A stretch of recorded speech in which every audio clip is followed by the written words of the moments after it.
हरियाणा के निकाय चुनावों में भारतीय जनता पार्टी ने एक बार फिर अपना परचम लहराते हुए विपक्ष को करारी शिकस्त दी है। साल 2026 के इन चुनावों में कमल ने न केवल अंबाला, सोनीपत और पंचकूला जैसे बड़े नगर निगमों पर कब्जा जमाया, बल्कि कांग्रेस के गढ़ माने जाने वाले सांपला में भी सेंध लगा दी। पूर्व मुख्यमंत्री भूपेंद्र सिंह हुड्डा के प्रभाव वाले क्षेत्र सांपला में भाजपा के प्रवीण कोच ने चेयरमैन पद पर ऐतिहासिक जीत दर्ज की। मुख्यमंत्री नायब सिंह सैनी ने इस जीत को प्रधानमंत्री नरेंद्र मोदी की नीतियों और डबल इंजन सरकार के प्रति जनता का अटूट विश्वास बताया। हरियाणा निकाय चुनाव 2026 में भाजपा ने अंबाला, सोनीपत और पंचकूला नगर निगम में जीत दर्ज की। मतगणना के दौरान तीनों नगर निगमों में भाजपा उम्मीदवारों को बढ़त मिली और अंततः पार्टी ने जीत का परचम लहराया। पूर्व मुख्यमंत्री भूपेंद्र सिंह हुड्डा के गढ़ में भाजपा का कमल खिला। सांपला नगर पालिका चुनाव में भाजपा के प्रवीण कोच निर्दलीय प्रत्याशी अंकित ओहल्याण को 687 वोटों से हराकर चेयरमैन। जनता के बीच में रहेगा सरकार। भाजपा 16 वार्डों में से 5 में ही विजयी रही। एक वार्ड में पार्टी समर्थक सर्वसम्मति से पार्षद चुना गया। बाकी 10 वार्डों में निर्दलीय पार्षद प्रत्याशी विजय रहे। सांपला नगर पालिका चेयरमैन प्रवीण कोच की उम्र 51 साल है। उन्होंने ग्रेजुएशन की है। प्रवीण कोच 2008 से 2023 तक सांपला नगर पालिका के चेयरमैन रहे।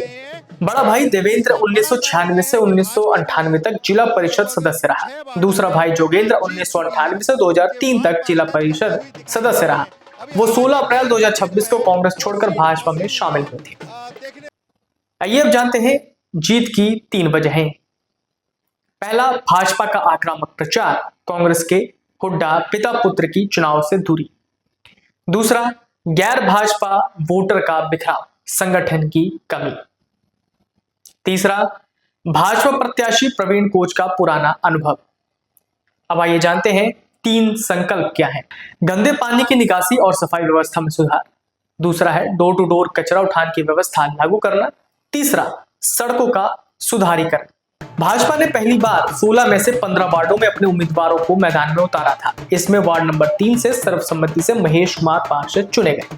वार्ड 6 से विकास और 9 से अजीत कुमार, 10 से मीनाक्षी, 11 से रविका और वार्ड 16 से अश्विनी विजय हुए। 11 पार्षद निर्दलीय बने।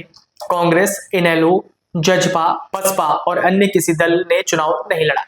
निकाय चुनाव में जीत पर मुख्यमंत्री नायब सिंह सैनी ने खुशी जताई। सीएम सैनी ने कहा कि प्रधानमंत्री नरेंद्र मोदी के नेतृत्व में आम जनता का विश्वास केंद्र और हरियाणा सरकार पर बढ़ा है। निकाय चुनावों का परिणाम उसी विश्वास का प्रतीक है। उन्होंने कहा, हरियाणा में तीनों मेयर भाजपा के उम्मीदवार बने हैं। रेवाड़ी, सांपला और धारूहेड़ा में भी हमको बड़े मार्जिन से जीत मिली।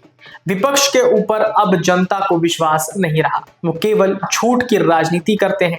हरियाणा निकाय चुनाव 2026 के परिणाम भाजपा के संगठनात्मक कौशल और आक्रामक चुनाव प्रचार की जीत है। सांपला जैसे क्षेत्रों में मिली सफलता ये दर्शाती है कि अनुभवी चेहरों पर दांव लगाना और विपक्षी वोटों का बिखराव भाजपा के लिए तुरुप का इक्का साबित हुआ। हालांकि सांपला के 16 वार्डों में से 10 पर निर्दलियों का कब्जा भाजपा के लिए जमीनी स्तर पर संगठन को और मजबूत करने की चुनौती भी पेश करता है। अब नवनिर्वाचित चेयरमैन प्रवीण कोच के सामने गंदे पानी की निकासी और सड़कों के सुधारीकरण जैसे अपने 3 मुख्य संकल्पों को पूरा कर जनता की उम्मीदों पर खरा उतरने की बड़ी जिम्मेदारी है। अगर आप ये वीडियो YouTube पर देख रहे हैं तो हमारे चैनल को सब्सक्राइब कर बेल आइकन दबाएं और Facebook पर देख रहे हैं तो हमारे पेज को लाइक करें।